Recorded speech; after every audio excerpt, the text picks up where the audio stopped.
తెలంగాణ సందర్భంగా ఇక్కడికి వచ్చినటువంటి భారతదేశ బిడ్డలకి ప్రతి ఒక్క సోదరి మనులందరికీ కూడా నా హృదయపూర్వక నమస్కారాలు అలాగే ధన్యవాదాలు తెలియజేసుకుంటున్నాను.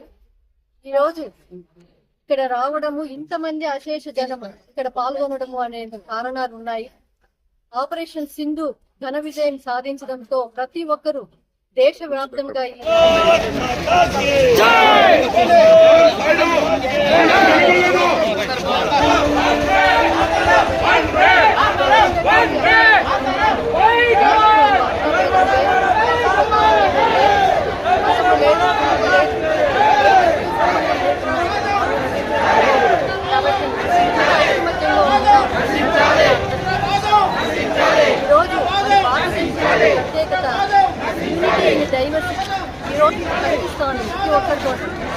ఎందుకంటే ఏప్రిల్ 22వ తారీఖున జరిగినటువంటి సంఘటన ప్రతి ఒక్కరికి కూడా తెలిసింది.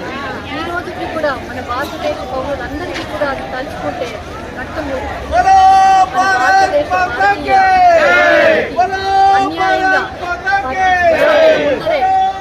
వారి భర్తలని బిడ్డల ముందరే వారి తల్లుల్ని చంపడం జరిగింది. అతి కిరాతకంగా ఉగ్రవాదులు ప్రయత్నాలను ఎటువంటి కరుణ కనీస మానవత్వం విలువ లేకుండా వారికి వేటాడి చంపడం. దానికి ప్రతిగానే ఈరోజు ప్రధానమంత్రి మోడీ గారి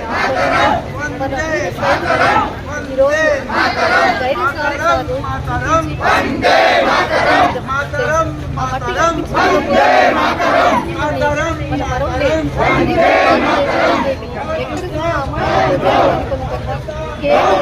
ఉగ్రవాద యొక్క స్థావరాలను మాత్రమే మట్టి గరిపించడం జరిగింది.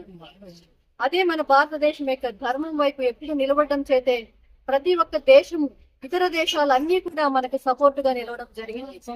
ఈ రోజు దీనికి కారణమైనటువంటి వీర సైనికులు కానివ్వండి, ఈ ఆపరేషన్ లో చనిపోయినటువంటి అమర వీరులు గాని మనకు తెలియ చేయడం అవసరం ఎంతైనా ఉంది. అంతేకాకుండా వాళ్ళ కుటుంబాలకి మన సాయం చేయడం కూడా అది మన ధర్మం అని మీకు అందరికీ కూడా తెలియజేసుకుంటున్నాను. అలాగే ఈ రోజు హనుమాన్ జయంతి. ఈ సందర్భంగా ప్రతి ఒక్కరికి తెలిసి మన యొక్క భగవంతునికి హనుమానుకి సింధూరము చాలా ముఖ్యమైన రోజు. ఆయన చాలా ప్రీతిపరమైనది. అటువంటి సింధూరాన్ని మన భారతీయ ఆడపడుచులకి 22వ తేదీ తుడిచివేయడం జరిగింది.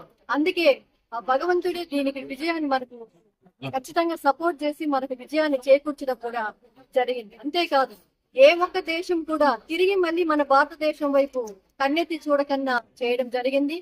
ఈ యొక్క ఆపరేషన్ లో ఒక పురుషులతో పాటు 2 మహిళలు కూడా కీలక పాత్ర వహించడం మనకు అందరికీ కూడా తెలిసిన విషయమే. ఇది ప్రతి ఒక్క మహిళకి స్ఫూర్తిదాయకము. ముఖ్యంగా యువతులకు అందరికీ కూడా ఇది స్ఫూర్తిదాయకంగా తీసుకొని వారి యొక్క ధైర్య సాహసాన్ని ప్రశంసించవలసిన సమయం. అలాగే వారి యొక్క సహాయాన్ని మరవకుండా ఈ రోజు మనం వారికి దేశభక్తిని చాటుకోవడం అనేక విధి అన్నమాట. ఈ రోజు రెపరెపలాడుతున్న ఈ జెండా మరింత పైకి ఎగరేసి భారతదేశం యొక్క ఐకమత్యాన్ని, అలాగే మన భారతదేశం యొక్క ఐడెంటిటీని, మన భారతదేశం యొక్క ధైర్య సాహసాల్ని, మన వీర సైనికుల యొక్క ధైర్య సాహసాలతో ప్రతీకగా అందరికీ కూడా ప్రతి ఒక్కరూ చూసేట్లుగా పైకెత్తి ఎగరవేసి అందరూ కూడా రెపరెపలాడించాలని నేను కోరుకుంటా ఉన్నాను. ఈ అవకాశం నాకు ఇచ్చినటువంటి ప్రతి ఒక్కరికి కూడా ధన్యవాదాలు.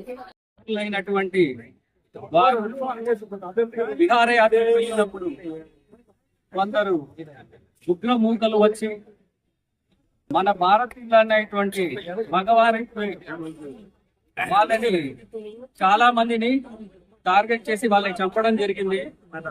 దానికి ప్రతీకారంగా మన మోడీ గారు సింధూర్ అనే నామకరణం చేసి తద్వారా పాకిస్తాన్ లో ఉన్నటువంటి ఉగ్రమూకలను, అక్కడ ఉన్నటువంటి భారత్ వ్యతిరేకంగా ఎవరైతే ఉన్నారో వాళ్ళందరినీ కూడా మభ్యపెట్టి మన భారతదేశానికి గౌరవం తెచ్చిపెట్టారు.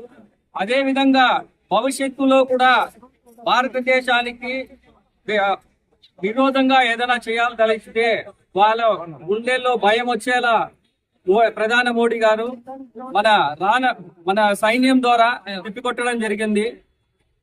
ఇక్కడ ఈ ప్రోగ్రామ్ కి ఏర్పాట్లు చేసినటువంటి వాళ్ళకి, అదే విధంగా ఇక్కడ పాల్గొన్నటువంటి వీర సైనికులకి, ఇక్కడ పార్టీలకు అతీతంగా, మండలాలకు అతీతంగా అందరూ అధికారులు ఒకటిగా చేరి ఇక్కడ విచ్చేసి ఈ ప్రోగ్రామ్ సక్సెస్ చేసినందుకు ప్రతి ఒక్కరికి నా హృదయపూర్వక ధన్యవాదాలు. ముఖ్యంగా ఉగ్రముఖులు వాళ్ళైతే దాంట్లో మన దేశ ప్రధాన సింధూర ఆపరేషన్ పేరుతో మనకు ఆ ఉగ్రదాడులు ఎక్కడైతే నివాసాలు ఉన్నాయో వాళ్ళందరినీ కూడా పట్టుకోవడం జరిగింది. అలాంటి సమయంలో కొంతమంది సైనికులు కూడా మన భారతదేశ సైనికులు కూడా కొంతమంది కోల్పోవడం జరిగింది. వారందరికీ మద్దతుగా ధైర్యాన్ని ఇచ్చే విధంగా మన పల్నాడు పట్టణంలో ఇంతమంది అంటే పార్టీలకు అతీతంగా అధికారులు కావచ్చు, డ్వాక్రా మహిళలు కావచ్చు, ప్రజాప్రతినిధులు అందరూ కూడా పాల్గొని అన్ని రకాల స్వచ్ఛంద సంస్థలు ముఖ్యంగా పల్నాడు పరిరక్షణ సమితి ఏర్పాటు చేసినందుకు, ర్యాలీని విజయవంతం చేసినందుకు ప్రతి ఒక్కరికి ధన్యవాదాలు.